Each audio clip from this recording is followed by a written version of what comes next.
सत्याची बाजू मांडणारे हक्काचं न्यूज चॅनल। 40 गावात 31 किलो गांजासह 4 आरोपींना अटक। मध्यरात्री छत्रपती शिवाजी महाराज चौकातून क्रुझर वाहनातून सुरू होती गांजाची तस्करी। 3 लाखांच्या गांजासह 15 लाखांचा ऐवज जप्त।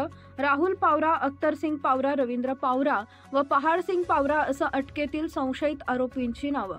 40गाव शहरातील छत्रपती शिवाजी महाराज चौकात मध्यरात्री पोलिसांनी एका क्रुझर वाहनातून तब्बल 32 किलो गांजा जप्त करत 4 आरोपींना अटक केली। या कारवाईत अंदाजे 3 लाखांचा गांजा व 12 लाख रुपये किमतीची क्रुझर गाडी असा 15 लाखांचा एकूण ऐवज पोलिसांनी ताब्यात घेतला आहे।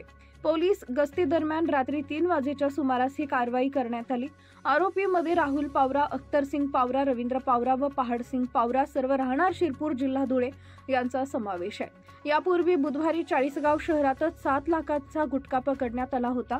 अवघ्या काही तासात दुसऱ्याच रात्री मोठ्या प्रमाणात गांजा सुद्धा पकडल्यामुळे अंमली पदार्थ तस्करांमध्ये खळबळ उडाली आहे। ही यशस्वी कारवाई पोलीस निरीक्षक अमित मणेर यांच्या मार्गदर्शनाखाली 40गाव पोलिसांनी केली आहे।